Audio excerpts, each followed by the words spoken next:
All right, I want to focus on John 10:27.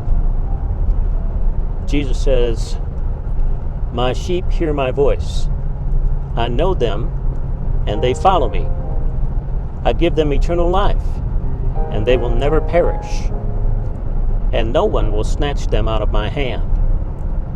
My Father, who has given them to me, is greater than all, and no one is able to snatch them out of the Father's hand. I and the Father are one." I want to focus on the beginning of this passage, the three phrases: "My sheep hear my voice, I know them, and they follow me."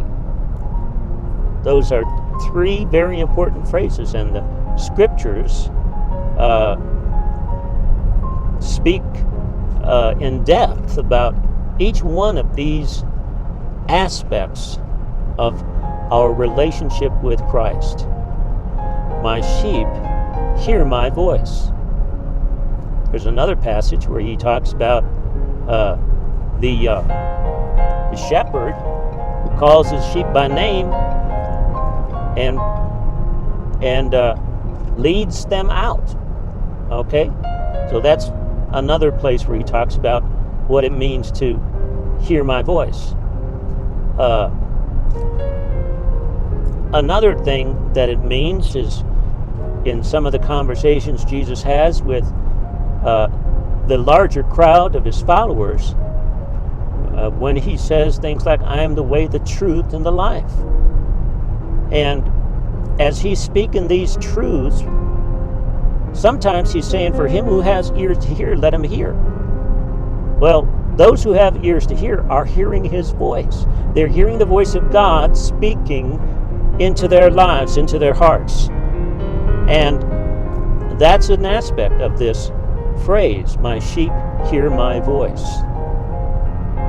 How have you heard Christ's voice? Have you heard his voice speaking to your conscience, telling you what is pleasing to him, what is not pleasing to him? Have you heard his voice through your reading of the Word, particular word that has brought conviction perhaps of sin, or a word that has brought rejoicing in God's grace and kindness, or a word that's brought correction, or a word that's brought instruction in how to live in the way of Christ? My sheep hear my voice. There's another way and another time that his sheep will hear his voice. And he says, it has to do with the next phrase, "I know them."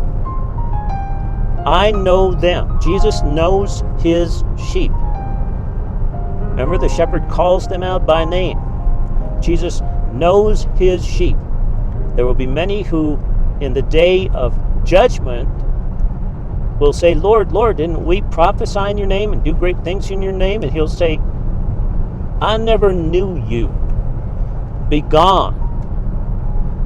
And he will cast them away, cast them aside, because they never really heard his voice. They just liked the idea, perhaps, of who he is and what he's about, and following his, as it were, philosophy of life or something more general like that. But it wasn't a personal relationship of following, of knowing. This is the kind of intimate knowledge a friend has, where there's a deep relationship. Well, there's a lot of people who say they know Christ, but there's no real relationship. So this has very much to do with what Jesus meant when he said, "I know them." Does he know you? Does Jesus know you? "And they follow me" is the third phrase. Yes, this is an aspect of being saved. Because we know, he says right after this, "I give them eternal life, and they will never perish." Those who are saved follow him. It involves all three of these things: hearing his voice, being known by him, following him. following His leading, following His lordship, following Him. My sheep hear my voice, I know them, and they follow me. I give them eternal life, and they will never perish, and no one will snatch them out of my hand. My Father, who has given them to me, is greater than all, and no one is able to snatch them out of the Father's hand. I and the Father are one.